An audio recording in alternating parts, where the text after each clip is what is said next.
Merci à vous d'être là. Et merci aux organisateurs de cette fête de la baignoire. Je sais que c'est un gros travail. Et puis merci à eux aussi de m'avoir invité. Quand même. Et pourquoi m'ont-ils invité? Pour que je vous parle de la protection juridique de la baignoire en France, et j'aurais même pu rajouter métropolitaine, puisque c'est la France métropolitaine qui fait partie de l'aire de répartition naturelle de la baignoire. Et ça tombe bien, parce que je suis juriste en droit de l'environnement, et j'ai un excellent CV, puisque je suis consultant pour l'association Polynis sur cette question précise. Et j'ai participé à la fête de la baignoire de 2015 dans les Cévennes, et j'ai participé à la fête de la baignoire de 2016 dans les Yvelines. Et donc cette année, c'est ma 3e participation à la fête de la baignoire. Et j'en suis ravi. Un peu moins pour la baignoire, parce que si je suis encore là, c'est qu'il y a quelques petits problèmes à régler. Ça fait quand même 3 ans que c'est dur. Pour vous aussi, c'est peut-être long. Alors, à qui s'adresse cette conférence? Tout d'abord, je pars du principe que je m'adresse à des gens qui ne sont pas juristes. Donc on va faire du droit, certes, mais vous voyez, il est cool. Puis on fera pas de branlette universitaire, j'aime pas ça, puis de toute façon, je ne sais pas faire. Ensuite, je vois parmi vous beaucoup de gens qui sont pour le moins très impliqués dans la protection de la baignoire en France. Donc ces gens-là, je les préviens et je m'en excuse. Ils vont entendre beaucoup de choses qu'ils savent déjà sur la protection juridique de la baignoire.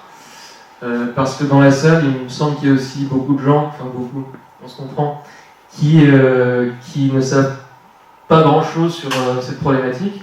C'est pour ça qu'ils sont là, pour la découvrir. Donc je me dois aussi de leur en livrer un panorama suffisant.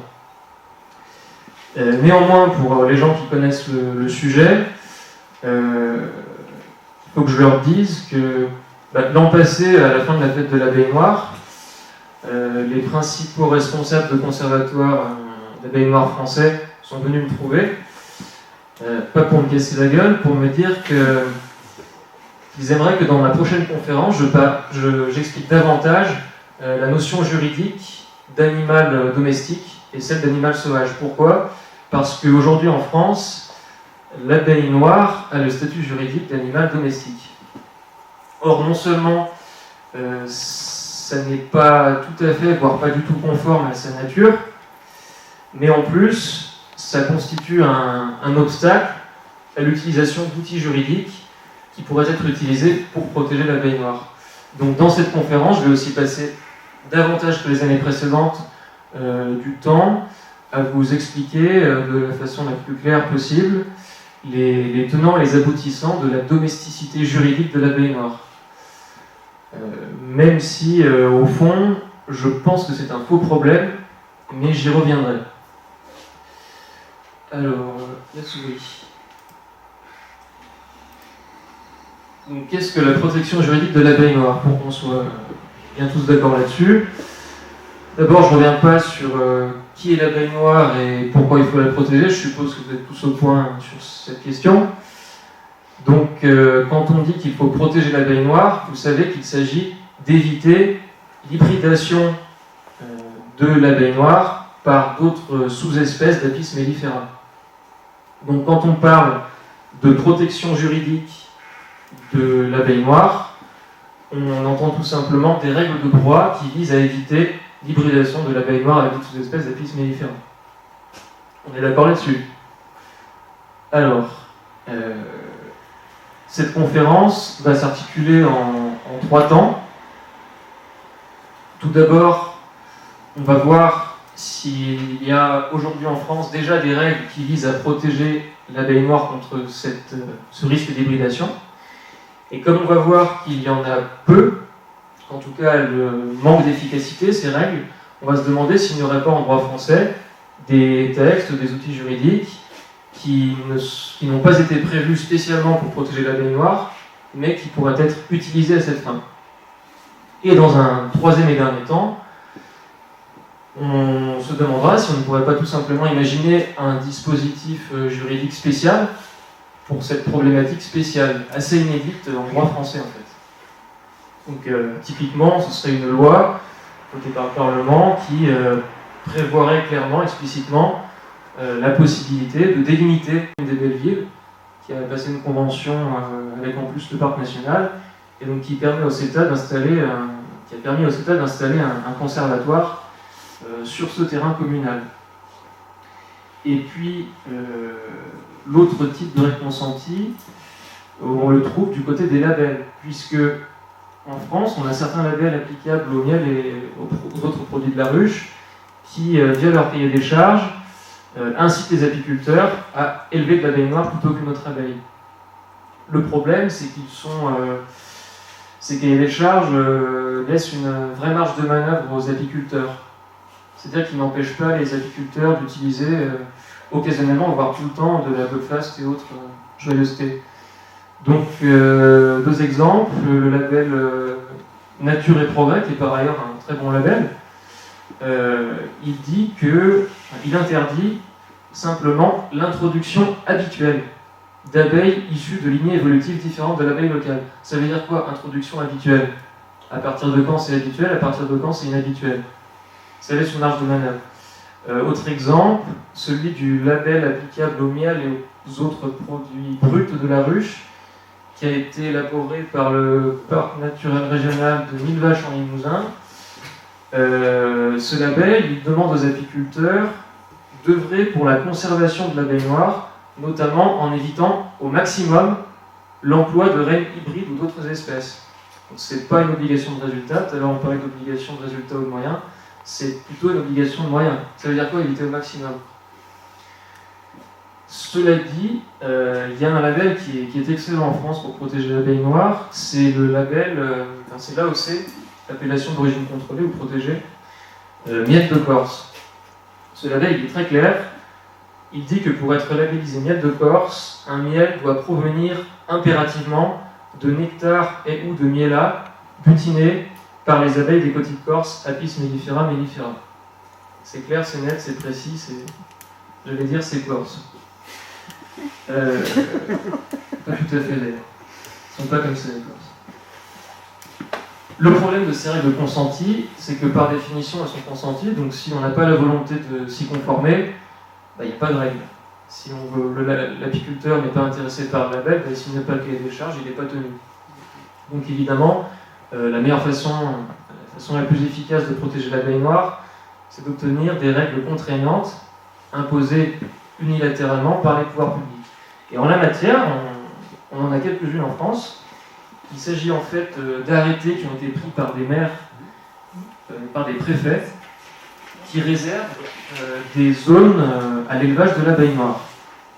Alors, on a d'abord 3 îles métropolitaines réservées à l'abeille noire. On a l'île d'Ouessant, avec un arrêté municipal de 91. Alors, il ne prohibe pas directement les introductions d'autres sous-espèces.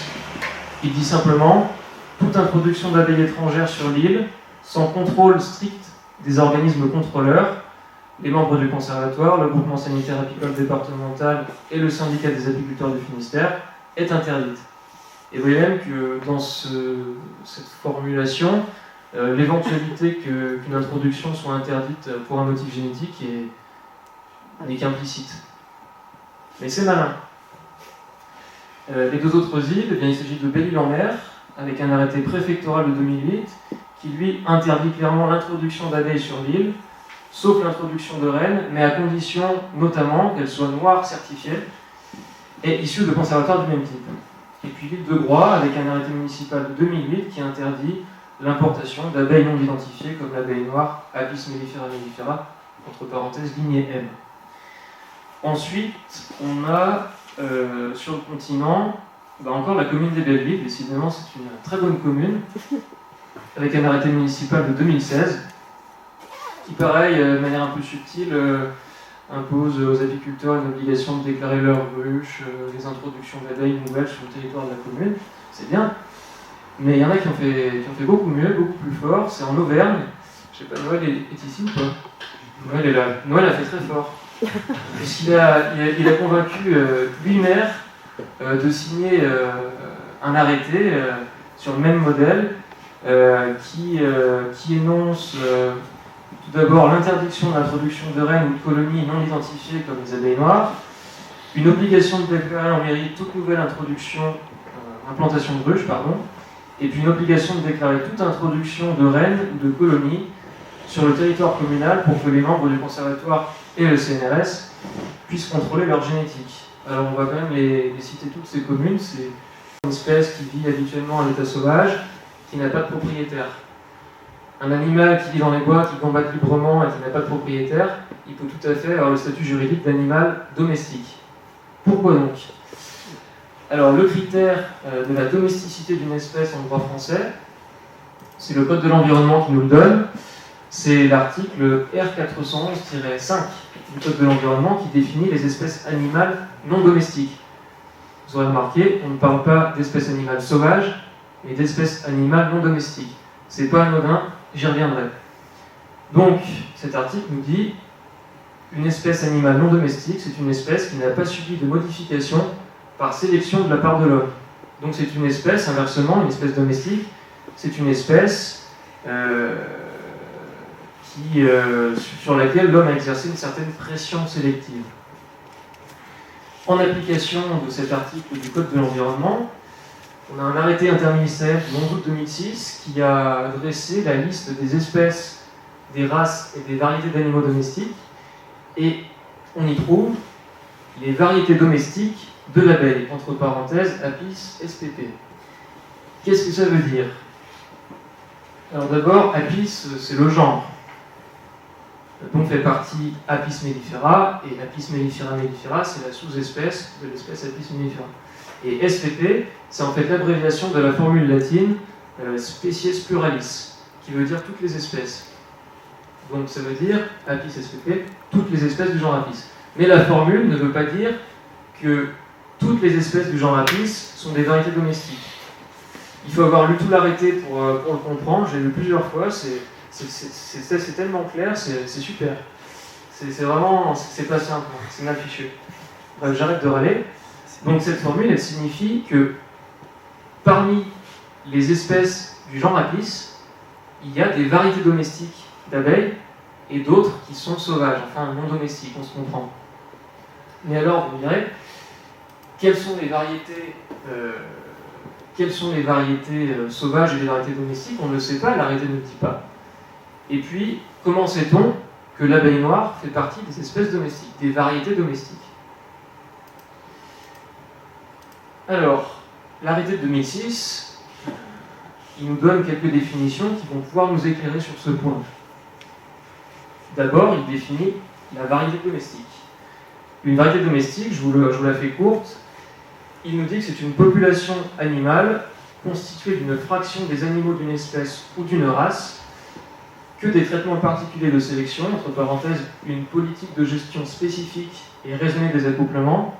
Je pense qu'on en reparlera avec Lionel tout à l'heure, je t'attends au tournant, qui ont eu pour effet de distinguer des autres animaux de l'espèce ou de la race par un petit nombre de caractères identifiables et héréditaires. Et puis l'arrêté définit donc ce qu'est un animal domestique et dit que c'est un animal qui appartient à des populations animales sélectionnées ou dont les deux parents appartiennent à des populations animales sélectionnées. En matière d'abeilles, avec l'histoire de la spermathèque et tout ça, ça va peut-être être compliqué. Alors, où en étais-je? Voilà, c'est les questions que j'ai soulevées tout à l'heure. Et justement, il y a déjà des gens qui ont répondu non à ces deux questions. En particulier, l'UICN, l'Union internationale pour la conservation de la nature. Qu'est-ce qu'elle a dit? Alors, c'est une ONG qui est réputée pour dresser des listes rouges d'espèces en voie de disparition. Donc, c'est des listes qui servent à rendre compte de l'état de conservation d'une espèce et à alerter sur le risque de sa disparition. Et dans la liste rouge des abeilles natives d'Europe, l'UICN, elle dit que l'état de conservation des abeilles mellifères sauvages ne peut pas être évalué. Pourquoi? Je vais le citer. À cause des croisements d'abeilles issues de ruches et d'abeilles sauvages, avec des abeilles sauvages, on ignore si les sous-espèces européennes d'Apis mellifera se rencontrent encore à l'état véritablement sauvage.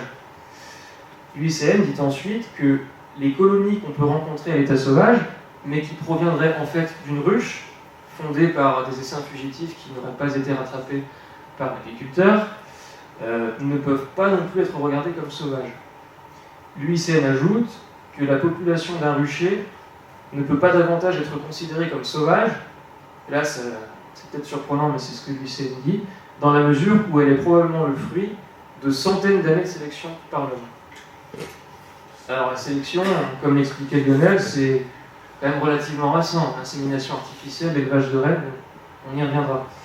Donc en somme, l'UICN dit qu'aujourd'hui, par conséquent, pour revenir à nos apiculteurs, imaginons que les apiculteurs d'une région soient tous en biodynamie, une approche très chamanique de l'apiculture, on laisse essaimer, on ne traite pas, on met les mains dans la ruche une fois par an pour prélever un peu de miel parce que sinon c'est du vol des abeilles, on est en ruche varée et compagnie, et ben, le droit il dirait pas ça. Le droit ne fait pas de différence entre les pratiques apicoles.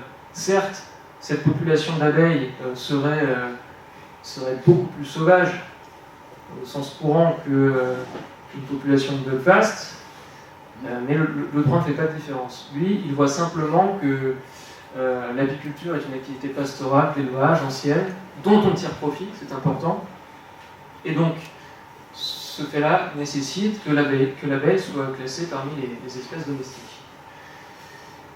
Et au fond, j'aurais peut-être dû le dire au début, pourquoi le droit distingue des espèces sauvages et des espèces domestiques?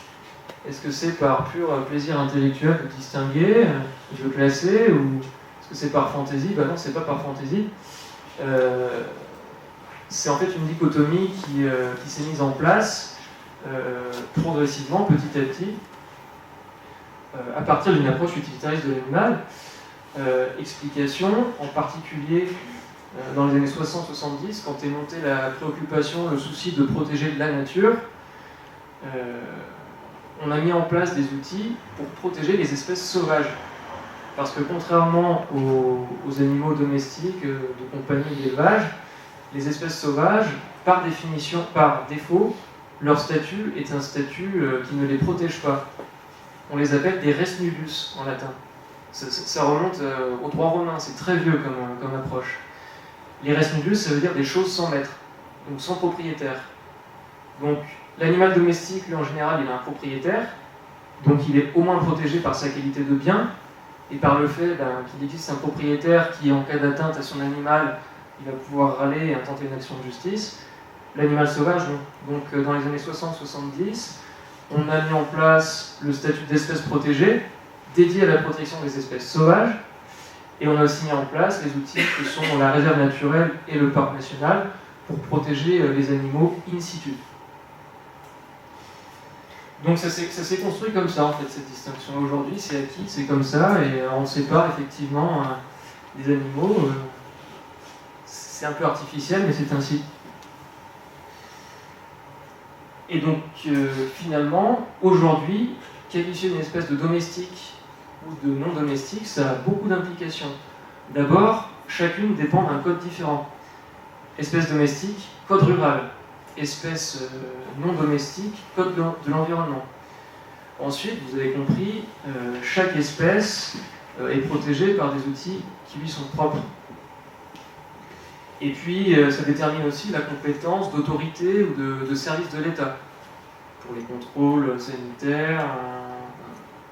Voilà, ça détermine les compétences, ça détermine beaucoup de choses. Alors, pour en revenir à la question initiale, où est-ce que j'en suis? Oui, voilà, pour en revenir à la question initiale sur l'utilisation des parcs et des réserves pour protéger l'abeille noire, il y aurait peut-être deux petites failles qui permettraient de les utiliser à cette fin, sans revenir sur le statut juridique de l'abeille noire. Elle resterait une espèce domestique. Quelles sont ces failles? Alors tout d'abord,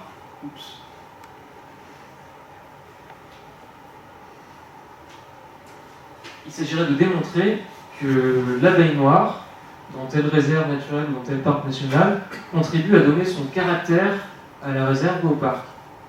Puisque le Code de l'environnement dit qu'une réserve naturelle ou un parc national peut soumettre les activités pastorales à un régime particulier, voire les prohiber, de même qu'il peut qu'ils peuvent soumettre à un régime particulier devant les prohiber, les actions susceptibles d'altérer le caractère du parc ou de la réserve.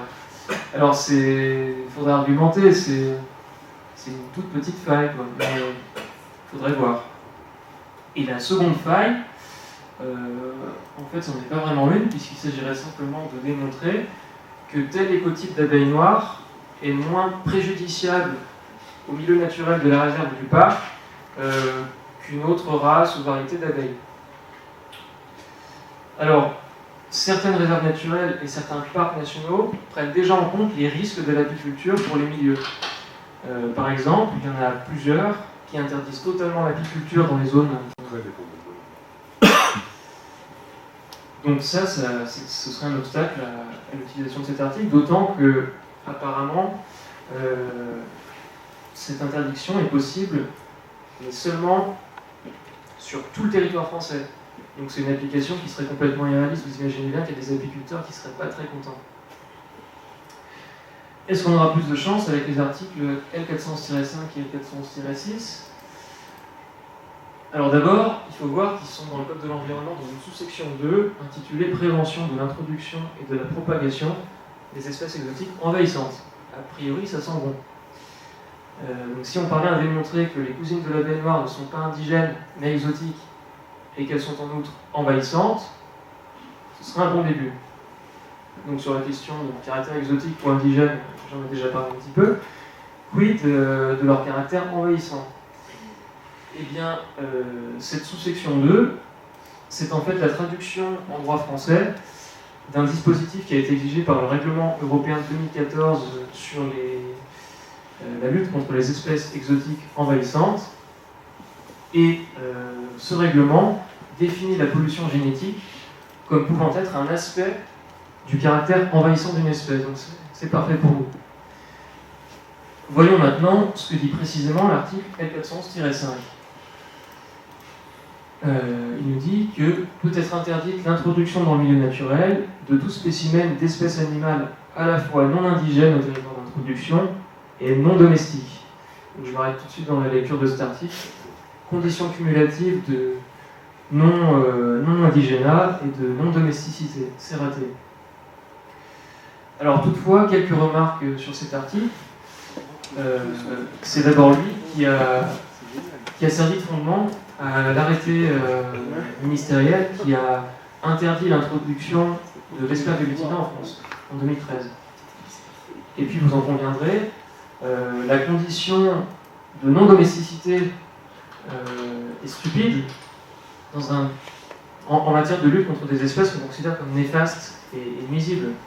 Et justement, le règlement de 2014 dont je viens de vous parler, et dont découle cet article, il définit les espèces exotiques envahissantes indépendamment de leur statut juridique. Donc le droit français n'a pas suivi le règlement de l'Union européenne là-dessus. C'est fort dommage. Et puis, le caractère inutilisable de cet article est vraiment dommage parce que contrairement à l'article L411-4, celui-ci prévoit la possibilité d'interdire les introductions à une échelle locale, puisqu'il parle d'espèces non indigènes au territoire d'introduction. Or, cette expression a été volontairement choisie par le législateur pour pouvoir appliquer cette interdiction, par exemple, seulement à une île en France. Article L411-6 pour terminer, il dénonce que lorsque les nécessités de la préservation du patrimoine biologique, des milieux naturels et des usages qui leur sont associés justifient d'éviter la diffusion d'espèces animales, sont interdits sur le territoire national la détention, le transport, le colportage, l'utilisation, etc. De ces espèces. Il faut remarquer deux choses. D'un côté, il n'est apparemment pas verrouillé par la condition de non-domesticité, mais d'un autre côté, il fait partie de la même sous-section que le -5. Or, le -5, il impose la condition de non-domesticité. C'est d'une clarté, c'est incroyable. Donc, deux hypothèses. Soit il y a incohérence entre ces deux articles, mais alors il faut se poser la question du sens dans lequel elles seraient corrigées. soit il y a condition de non-domesticité, soit il n'y a pas. Et s'il n'y a pas incohérence, eh ben on pourrait utiliser cet article tel quel contre les cousines de l'abeille noire. Il y a encore un léger problème, c'est que cet article, il prévoit la possibilité de telles interdictions seulement à l'échelle nationale. Donc là encore, c'est une application irréaliste. On en arrive au troisième temps.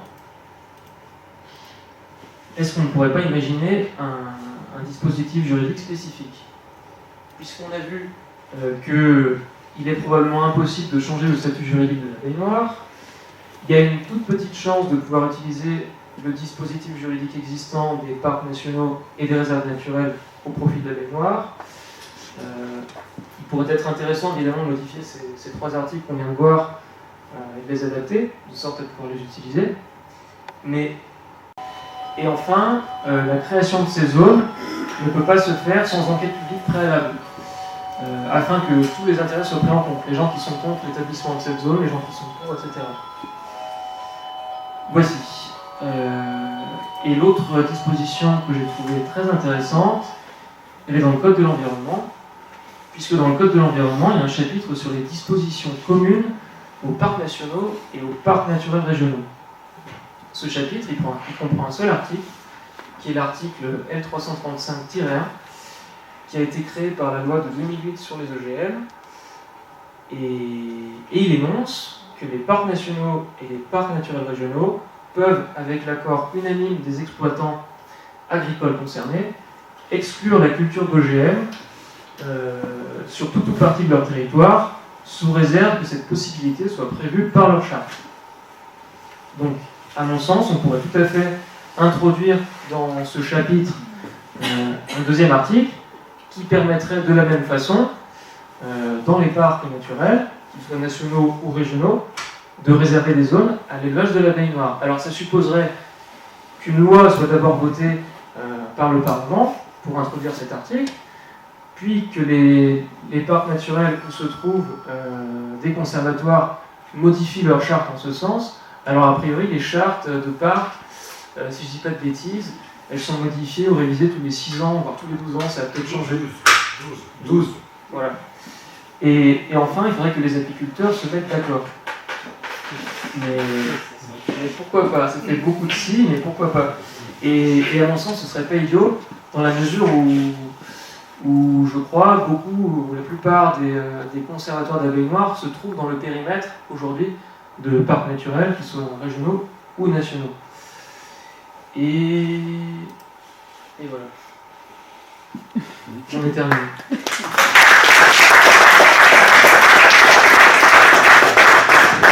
Des questions ?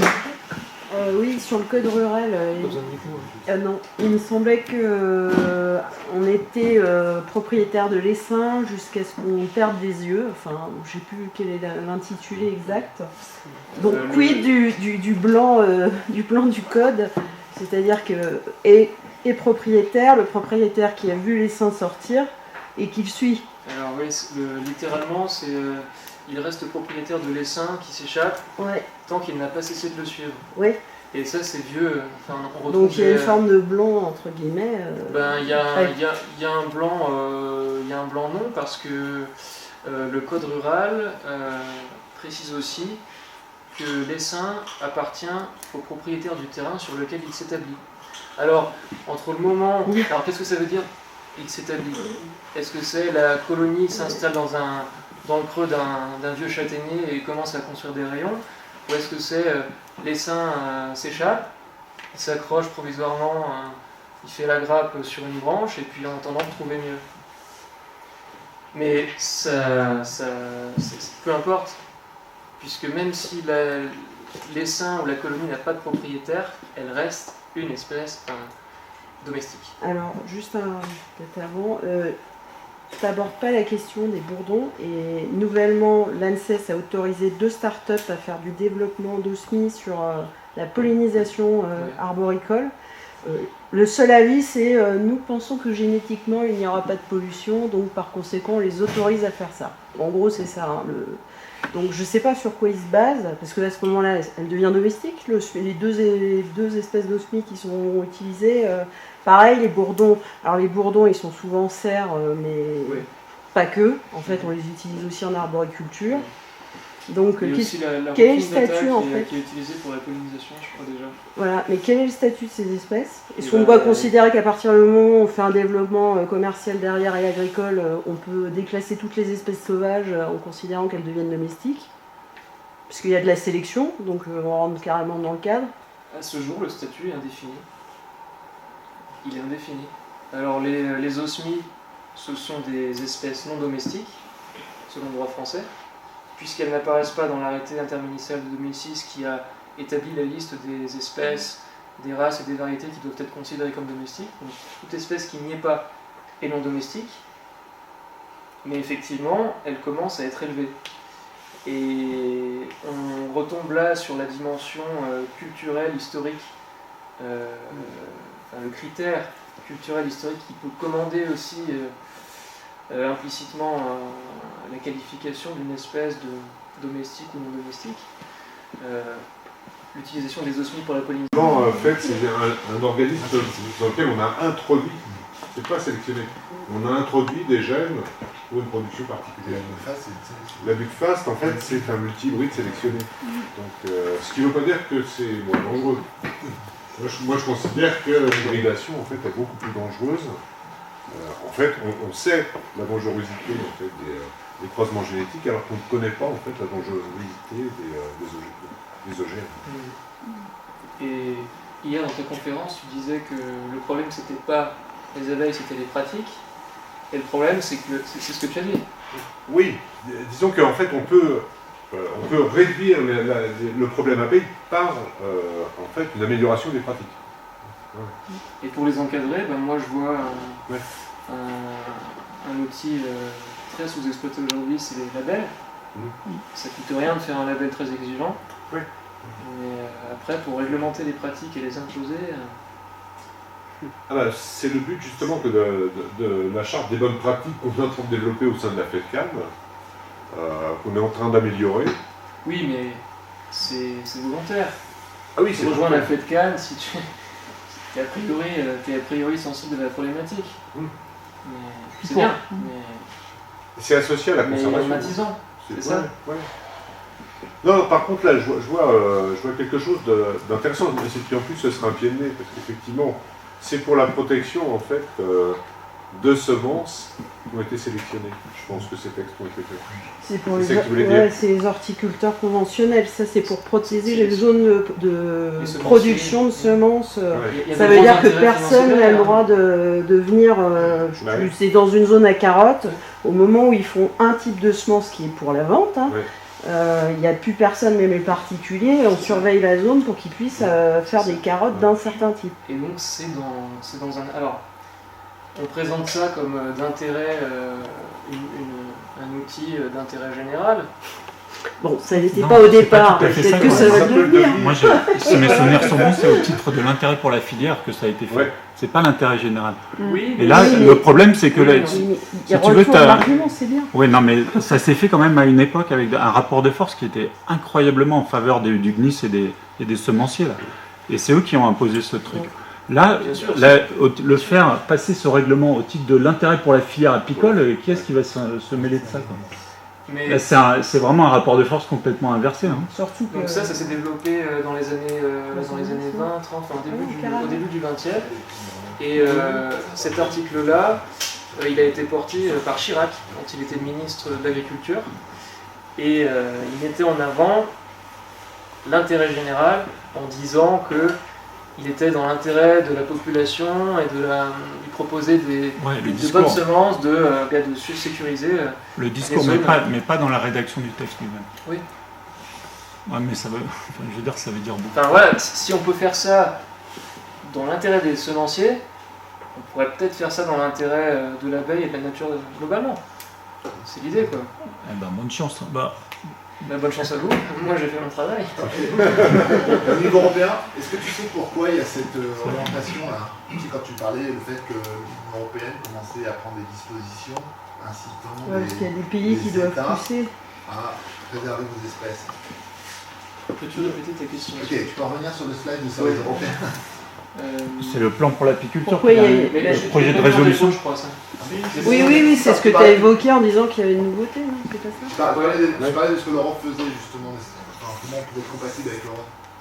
Bon, moi j'ai peut-être une idée. Ah, bah. Parce qu'effectivement, nous on a un financement bio, mais avant bio, en fait, il y a eu un autre financement à l'échelle européenne où là, en fait, c'est l'ensemble des races européennes. Donc c'est mes collègues européens en fait qui essayent de conserver aussi les autres races, qui ont publié en fait des articles qui montraient que la vitalité des reines locales, que la survie des colonies était supérieure lorsqu'on avait affaire à une abeille locale. Donc, autrement dit, en fait, qu'elle avait tous les avantages. Oui, il y a un intérêt sanitaire aussi derrière. Voilà, et en matière de sanitaire aussi. Et donc, évidemment, quand il y a des travaux qui sont publiés comme ça d'un point de vue scientifique, l'Europe va d'un seul coup se dire, bah oui. Oui, sauf que le ministère de l'Agriculture, là, il rame à contre-courant. Parce que quand ils veulent faire un plan national avarois, c'est-à-dire avoir des zones indemnes avarois, ça signifie bien ce que ça signifie. C'est-à-dire qu'on considère qu'il faut éradiquer toutes les colonies qui sont sauvages, que c'est vraiment du drastique, quoi. Donc, sinon, il y avait l'autre voie là qui était d'arriver à définir toutes les autres espèces comme étant des espèces exotiques envahissantes. Oui. Carnica, je sais pas quoi, nanana. Oui. Juridiquement, ça veut dire quoi, envahissante? Alors, il parle de génétique d'abeilles, quand même. Les plans d'action en faveur des espèces, on les met en place en général quand les mesures réglementaires n'ont pas marché ou ne suffisent pas. Donc dans le plan, il y aura peut-être beaucoup de mesures de suivi participatif et compagnie, mais je pense pas qu'il y ait de mesures réglementaires. C'est peut-être pour ça que je ne me suis pas penché. Oui, c'est vrai. Oui. Comment on définit ce que tu appelles la pression que l'homme exerce sur la sélection? Est-ce qu'il y a des espèces dans la nature dont l'homme n'exerce pas, même de manière involontaire et indirecte, une pression sur la sélection? Par exemple, pour les abeilles sauvages, rien que le fait d'utiliser des pesticides, on va sélectionner les abeilles sur leur capacité à résister à ces pesticides. Du coup, c'est quoi en fait C'est vrai, sans le vouloir, on impacte, on modifie le comportement de certaines espèces. C'est vrai. Mais le droit français ne va pas aussi loin. Comme je disais, il met en avant le critère de sélection, mais derrière, c'est surtout le fait que cette abeille est élevée depuis toujours. L'homme en tire un profit.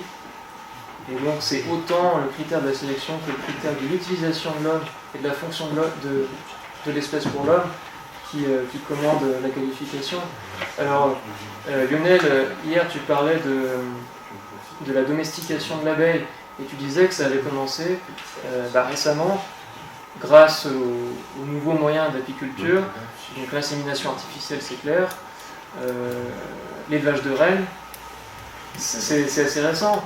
Alors quand le texte, je ne sais plus lequel c'est, parle de politique de gestion raisonnée des accouplements, je pense qu'au début du XXe on en était très loin. Donc votre question, comment le droit... Est-ce que c'est plus explicité que ça Non. Est-ce que c'est plus explicité le terme de pression sur la sélection ou est-ce que ça reste juste dans ce terme-là Non, ça serait plus simple. Je suis désolé. J'ai pas très bien compris les réactions de la salle sur pourquoi l'article L666. C'est vrai que moi, la lecture que celui sur les semences, sur la possibilité de mettre en place des zones réglementées pour préserver.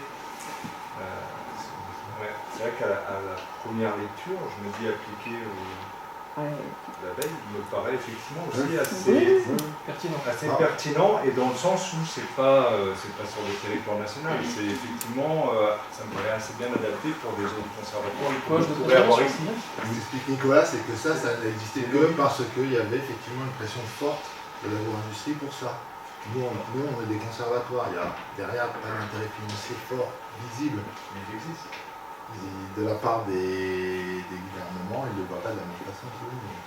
C'est que Comme il n'y a pas de théoriquement, c'est pression parfait, mais forte de la part de la filière. on est déjà allé la voir pression le doit venir ministère d'ailleurs. avec cet article, Après, c'est l'opinion avec publique qui va cette faire le- possibilité-là. Ouais, Mais en fait, il n'y a pas de.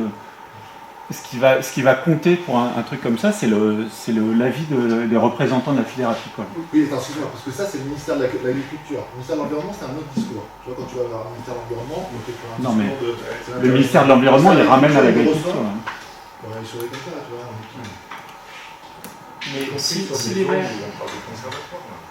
Bah, c'est-à-dire que le texte lui-même, mais il est appliqué, on le voit, spécifiquement aux espèces végétales. Oui, Il est là le problème. C'est-à-dire qu'en fait, il faudrait en mettre un en place qui concerne l'abeille, qui n'est pas considéré. Mais on peut toujours le rédiger, mais Bon, par contre, Non, mais il je s'agit peux même peut-être pas le de détourner, modifier parce ce que moi, texte, quand je fais de mes l'inventer, essais c'est génétiques des de faire un populations, article propre à la problématique de je l'élevage. montre que le modèle abeille, en fait, est plus proche.